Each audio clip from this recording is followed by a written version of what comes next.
One man, two leagues, two championships, and in the entire history of American professional sports, in 80 years of trying, nobody has ever joined him. The crowd went wild and in all of the craziness that was happening. Not Bo Jackson, not Deion Sanders, not Michael Jordan, and he tried harder than anybody.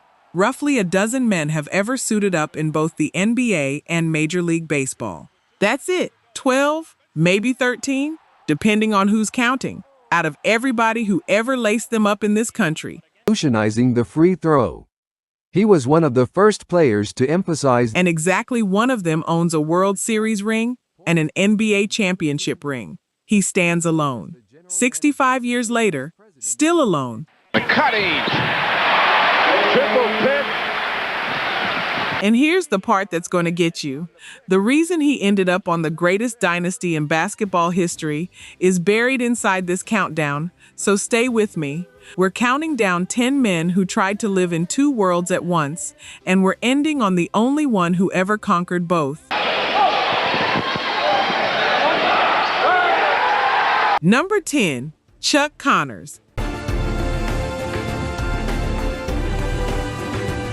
Here's what nobody talks about. The first man to ever shatter a backboard in professional basketball wasn't Darryl Dawkins. It wasn't Shaq. It wasn't anybody who ever dunked. It was a guy who'd go on to become one of the biggest television stars in America.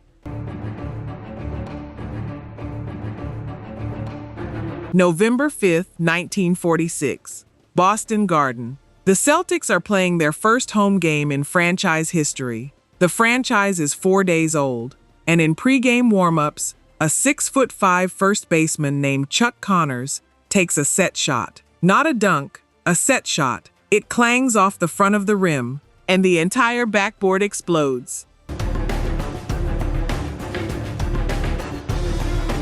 Here's the part the highlight reel leaves out. It wasn't even his fault. An arena worker had failed to install the protective piece between the rim and the glass. The Celtics' inaugural home game got delayed over an hour while they hauled in a replacement. Boston lost that night, 57-55 to the Chicago Stags. Connors scored 8 points. Now stay with me on this, because the basketball was the side job. Connors was a Brooklyn kid who wanted one thing, to play for the Brooklyn Dodgers. He got there in 1949 and lasted exactly one game, one appearance, then back to the minors. He resurfaced with the Cubs in 1951, played 66 games, hit 2 home runs, and got shipped to AAA in Los Angeles. And that's the pattern interrupt nobody sees coming. Getting demoted to LA is the best thing that ever happened to him. Because in Los Angeles, an MGM casting agent spots him. 7 years later, he's Lucas McCain on The Rifleman, one of the most watched shows in America, and he never picks up a bat again. You're never getting anywhere near the flowers you deserve if the game decides you're a role player. Connors found out the hard way, and then found a stage where nobody could send him down. He's number 10 because he barely touched either league. The man at number 9 is the last human being who will probably ever do this at all. Number 9, Mark Hendrickson. Who controls the tap? Washington State, we had them last week.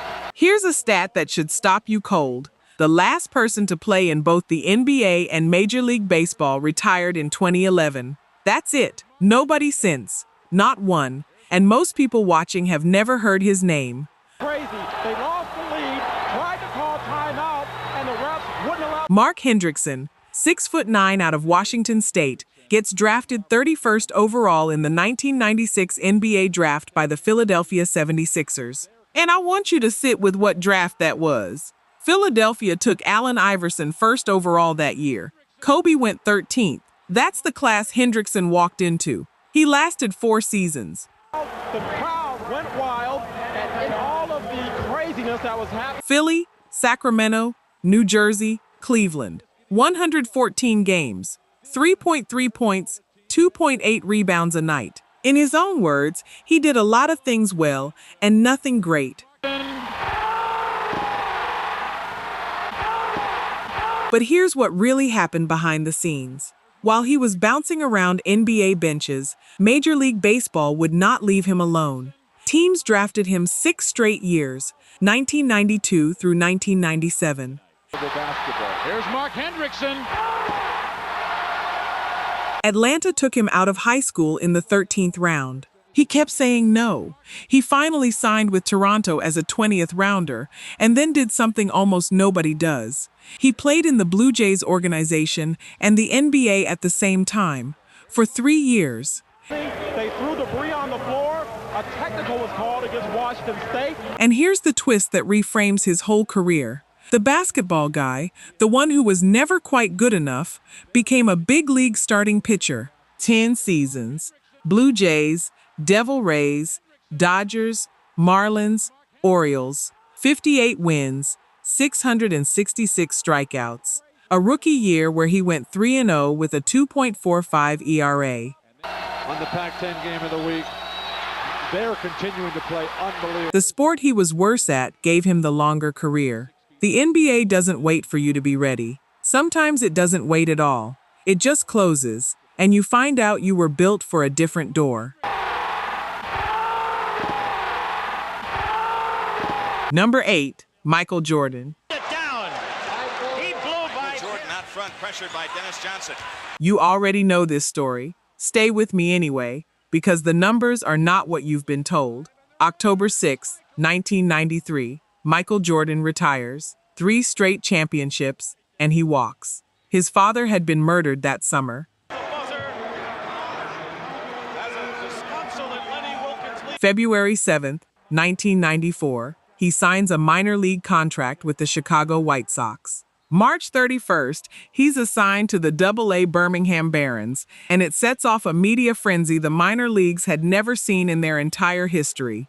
Just Michael Jordan comes at the bottom of your screen here, how he leaves the defense. He wore number 45, the number from his high school baseball team in Wilmington. Now, the popular version says he was a disaster. Here's what the box score actually says. 127 games, 88 hits and 436 at-bats, a .202 average, 3 home runs, 51 RBI, 17 doubles, and 30 stolen bases. Watch the quickness that he pivots here. There it is, right? 30 steals from a 31-year-old who hadn't played organized baseball since high school, getting on base less than 30% of the time. That's not a joke, that's an athlete. Whose game is it? It's Michael Jordan's game. Here's the pattern interrupt. Between April 10th and April 26th, Jordan ran off a 13-game hitting streak, 17 for 45. He hit .378 over that stretch. The greatest basketball player alive spent 2 weeks as one of the hottest hitters in the Southern League, and nobody remembers it because the season average swallowed it whole. Down. He blew by Jordan out front, pressured by Dennis Johnson. His manager in Birmingham was a young guy named Terry Francona, who'd go on to break the most famous curse in baseball, and here's what it cost him: 114 strikeouts, 11 errors in the outfield, a .266 slugging percentage. The man could not drive the ball. The Barons finished dead last in their division. Michael, get it pulled with a fresh shot clock. MJ. Oh! He went back to the Bulls in March of 1995 and won 3 more rings. Greatness in one arena guarantees you nothing in the next one. Jordan is the loudest proof this sport has ever produced. Just Michael Jordan comes at the bottom of your screen here, how he leaves the defense. Number 7, Bill Sharman. The importance of free throw shooting and his meticulous approach to practicing free. Here's the part that doesn't make the highlights. There's a Hall of Fame Celtic, 4 championships, 8 All-Star games, one of the greatest shooters of his era, who spent 5 seasons in the Brooklyn Dodgers organization and never got one at-bat in the big leagues. Bill Sharman. And for 70 years, the story people told about him wasn't even true. Here's the legend. Component of the Celtics dynasty in the late 1950s and early 1960s. September 27, 1951, Dodgers at Boston, tied 3-3 in the 8th, pennant race on fire. Jackie Robinson fields a grounder, throws home, Roy Campanella slaps a tag on Bob Addis, and umpire Frank Discoli calls him safe. One of the most formidable backcourt duos in NBA history alongside Bob. Campanella detonates. Discoli tosses him, then clears the entire Brooklyn bench. Sharman, who'd been called up that September and had never appeared in a game, gets sent to the clubhouse. And that's where the legend was born. The only man in baseball history ejected from a major league game without ever playing in one. Sharman truly made his mark. Playing as a shooting guard, Sharman formed. Now here's the pattern interrupt. It never happened that way. Nobody on that bench was actually barred from playing. We know this for a fact, because Wayne Terwilliger, one of the guys who got run off that same bench, came back and pinch hit in the top of the ninth. The story is a beautiful piece of folklore. It's just not true. What ended Sharman's baseball career was far more brutal and far less romantic. Bob Cousy. Known for his sharpshooting ability, Sharman was a key. He broke his shooting hand sliding into home plate. That was it. He chose basketball, and the choice made him immortal. 4 titles with Boston next to Bob Cousy. He led the NBA in free throw percentage 7 times. Championships. As an executive, he played a crucial role in shaping. He invented the morning shoot-around that every team on earth runs today. He coached the 72 Lakers to 33 straight wins, a record that has never been touched. He became the first person in North American sports to win a championship as a player, a coach, and an executive. Game 3.0. Free throw percentage 88.3%. But here's the thing about Bill Sharman that matters most for where we're going. In the early 1950s, playing minor league ball, he ran into a 6'8" pitcher and mentioned that kid's name to Red Auerbach. One of the most formidable backcourt duos in NBA history alongside Bob. Number 6, Danny Ainge. Ainge again. Here's what nobody talks about. Before Danny Ainge was a Celtics champion, before he built the 2008 title team as an executive, a 6-person jury in a New York federal courtroom ruled that he legally belonged to a baseball team. And they were right. The old scissor play off the high post works to... Start here. Ainge is the only high school athlete ever named a first-team All-American in football, basketball, and baseball. All 3. In 1981, he wins the John R. Wooden Award as the best player in college basketball and hits the coast-to-coast layup at the buzzer that knocks Notre Dame out of the NCAA tournament. And he's playing third base for the Toronto Blue Jays. A good strip by Dennis Johnson on Hersey Hawk. June 9th, 1981. Ainge is hiding in a Chicago hotel ballroom listening to the NBA draft. Red Auerbach, who knows exactly that Ainge has a binding 3-year, $525,000 contract with Toronto, drafts him anyway with the 31st pick. Let the lawyers sort it out. That night, Ainge starts at shortstop for the Blue Jays. Pull up. Tied at 2. Now here's the reality of his baseball career, and it's rougher than people remember. 211 games, a .220 average, 2 home runs, 2 in 721 plate appearances. He was learning to switch hit at the major league level with no spring training because he kept leaving to play college basketball. Lead for Ainge. Too hard. Ainge again. Pattern interrupt. The jury sided with Toronto. Flat out, they ruled the contract binding and found the Celtics guilty of contract interference. Ainge wasn't a Celtic. He wasn't a Blue Jay. He was, as one writer put it at the time, just Danny Ainge, homebody, sitting outside a courtroom swinging at imaginary golf balls while both his careers sat frozen. Settled for the long jump shot. Could have gotten a layup out of that. Boston had to buy him out, reportedly around $500,000 cash for a guy hitting .220. 2 championships followed, 1984, 1986. Then a front office career that produced a third. Sometimes the most expensive thing a franchise ever buys isn't a player, it's permission. Jaminski, Hawkins, and Wingate.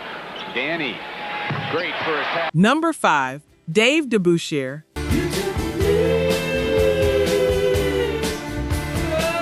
a number that should reframe everything you think about this guy. On August 13th, 1963, Dave DeBusschere threw a complete game shutout against the Cleveland Indians. 6 hits, 1 walk, 3 strikeouts. That season, he was also a starting forward in the NBA.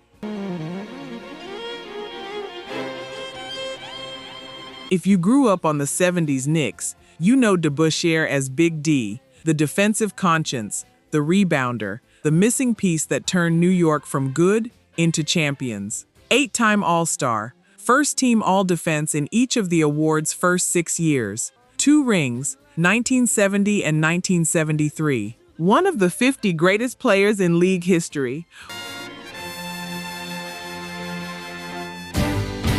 What you may not know is that Chicago paid him more than basketball did. In 1962, the White Sox handed him a $75,000 signing bonus. The Pistons, who took him as a territorial draft pick, gave him $15,000. Read that again.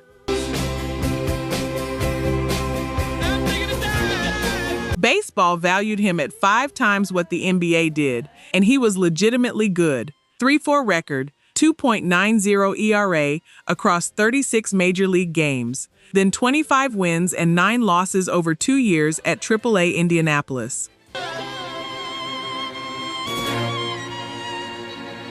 Here's the pattern interrupt that still makes baseball people wince. In 1963, the White Sox had to decide which young arm to protect. They kept DeBusschere. The pitcher they let go was named Denny McLain, who would go on to win 31 games in a single season, the last man to do it, and take home 2 Cy Youngs. Chicago protected the basketball player.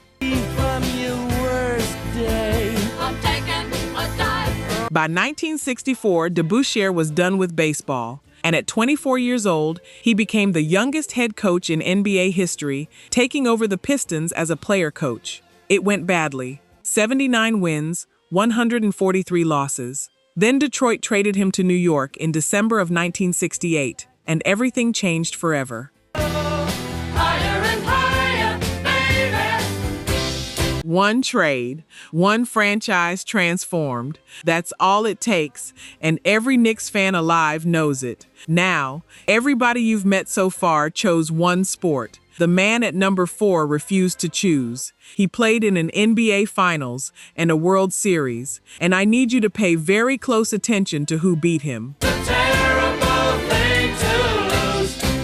It's a gift. Number 4, Steve Hamilton. Here's the most brutal resume in the history of American sports. Steve Hamilton played in the 1959 NBA Finals. He played in the 1963 World Series. He played in the 1964 World Series. He lost every single one of them. Morehead State, mid-1950s. Hamilton is a monster. 1,829 career points, and rebounding numbers that read like typos. A single-season rebounding average of 20.1, 38 rebounds in one game. 38. He was an All-American in 1957 and once dropped 51 points on Ohio University.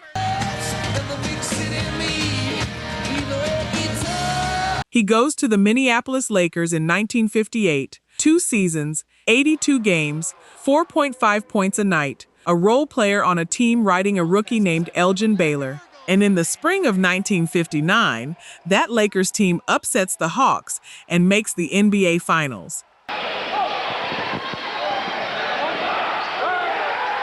Now here's your pattern interrupt, and this is the one I need you to hold on to. The Lakers didn't just lose that finals. They got swept, 4-0 by the Boston Celtics. Hamilton played in 3 of the 4. He averaged 4.7 points and 6.0 rebounds while it was happening. And on the other bench, on the Boston side of that sweep, was a 6'8" pitcher collecting the first of 3 straight championship rings. Remember that. Hamilton walks away from basketball and becomes a big league pitcher for 12 years, 40 wins, 42 saves, a 3.05 ERA. He closes for the Yankees in 1968. He throws a legendary junk pitch he called the Folly Floater, a slow, arcing eephus lob that made grown men look ridiculous, and the postseason follows him like a curse. 1963 World Series, one scoreless inning in relief, and the Yankees get swept by the Dodgers. 1964 World Series, 2 innings, 1 save, and New York loses in 7 to the Cardinals. And NBA Finals, 2 World Series, 0 titles. History doesn't remember the almost. It only remembers who lifted the trophy. Steve Hamilton stood inside the room 3 separate times and never once got to touch it. Number 3, Ron Reed. Here's what nobody talks about. There's a man who guarded Wilt Chamberlain and Bill Russell, and who later pitched to Willie Stargell in a World Series. Same guy, same body, Ron Reed. Notre Dame, 1963-64 season. He averages 20 points and nearly 18 rebounds a game. The Detroit Pistons take him in the 3rd round of the 1965 draft. 2 seasons, 119 games, around 8 points and 6 rebounds a night. He dropped 30 on the Baltimore Bullets in December of 1966. He grabbed 20 in a game. He shared floors with Chamberlain, Russell, Oscar Robertson, Jerry West, and Elgin Baylor, the deepest talent pool the league had ever assembled. Here's how the baseball thing started, and it's almost comic. Reed wasn't drafted in baseball's first ever amateur draft. Not taken. He told the Pistons GM he needed a summer job. The GM called the Braves. They stuck him on a Class A roster in West Palm Beach as a favor. That favor became a 17-year major league career. 146 wins, 1,481 strikeouts, an all-star in 1968. And here's the pattern interrupt that reframes everything. Ron Reed was the winning pitcher on the night Hank Aaron hit number 715. The night the most sacred record in American sports fell. The man who got the W had been in the NBA 9 years earlier. But this is the one that matters for our countdown. October 1980, the Philadelphia Phillies, a franchise that had existed since 1883 and never won a World Series, finally break through against Kansas City. Reed pitches 2 scoreless innings in that series and saves Game 2. He's a World Series champion. Full stop. Ring on the finger. He never won an NBA title, never came close. So close doesn't count in one league, and it doesn't count in the other. But Ron Reed got half of the impossible thing, and half was more than almost anyone ever managed. Almost. Number 2, Dick Groat. Here's the fact that should have made this man the greatest two-sport athlete in American history. He was drafted 3rd overall in the NBA draft, not a flyer, not a late-round shot. 3rd pick in the league, 1952, Fort Wayne Pistons. And Dick Groat told people until the day he died that basketball was his better sport. Duke, 1949 to 1952, 2-time All-American in basketball, All-American in baseball too. His number 10 was the first jersey ever raised to the rafters at Cameron Indoor Stadium. He'd later become the first man ever inducted into both the college basketball and college baseball halls of fame. The Pistons wanted him so badly they bent every rule they had. They offered him more money than baseball did. They told him he wouldn't have to practice, just show up on weekends. They told him he could leave the team during spring training. He didn't even have to go to the playoffs. So that winter, Grote is flying between Durham, North Carolina, and Fort Wayne, Indiana, finishing his Duke degree during the week, playing NBA basketball on weekends. He called them the scariest trips of his life. He got 26 games in. Here's the pattern interrupt. It ended by ultimatum. Pirates general manager Branch Rickey, the man who signed Jackie Robinson, the most powerful executive in baseball, told Grote to pick one. Then the Army drafted him, and by 1955, the basketball career was over for good. What he did with the other one is staggering. 1960, he wins the National League batting title at .325 and the MVP award, beating out Clemente, Mays, Aaron, Musial, and Matthews in the voting. That October, the Pirates shocked the Yankees in 7 games, the Mazeroski series. Grote went 2 for 4 with an RBI double in Game 1. Then Pittsburgh trades him to St. Louis, and in 1964 he wins a second World Series. 2 rings, an MVP, a batting title, 2,138 career hits, 8 All-Star selections, and here's what he said, decades later, at the end of all of it, the only disappointment of his athletic career was that he never got to play more than 1 year in the NBA. He loved basketball. 2 World Series championships. 0 NBA championships, the greatest 2-sport what-if this country has ever produced. Which brings us to the only man who ever finished the job, and he was the very last pick Red Auerbach made in 1952, on nothing but a rumor. Number 1, Gene Conley. Russell has the ball batted away, but Sam Jones is there and hits on a jumper. He is the only person who has ever done it. Not one of a few. The only one. A World Series ring and an NBA championship, and in almost 80 years, nobody has joined him. Gene Conley, 6'8", out of Muskogee, Oklahoma. Trying hard to move up in the Eastern Division as the game begins.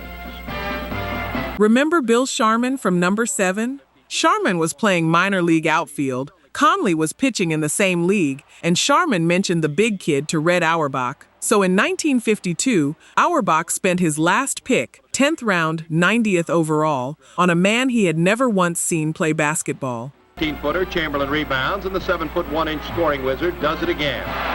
1957, Conley's on the Milwaukee Braves staff when they beat the Yankees in a 7-game World Series. Now I have to be straight with you, because the truth is better than the myth. His only postseason appearance ever came in Game 3, an inning and 2/3, 3 earned runs. Mickey Mantle took him deep. New York won that game 12-3. He didn't carry that team. He got beat by the best hitter alive. He tries desperately to move in front. Rookie Billy Cunningham shot is wide, But the Braves won in 7. And the ring is the ring. Now watch. Spring of 1959, the Celtics sweep the Minneapolis Lakers 4-0 for the NBA title. That's Steve Hamilton's team. Number 4 on this list. The sweep that broke him was Gene Conley's first championship. He wins it again in 1960 and 1961. with the score tied at 51 for the April 11th, 1961, Boston clinches at the Garden. 2 weeks later, he starts for the Red Sox and throws 8 shutout innings, pitching through a rotator cuff injury he told nobody about. So did he win a World Series by himself? No, nobody does. What he did is stranger. Wally Jones misses a 80 years. Millions of athletes. Jordan, Ainge, Grote, DeBusschere, everybody on this list. One man holds both rings. He's been standing there alone since 1961, and nobody is ever coming to join him. That's the ultimate World Series, a category of exactly one. The league remembers the rings. It forgot to remember the man. with time running out in the half, and the Boston lead cut to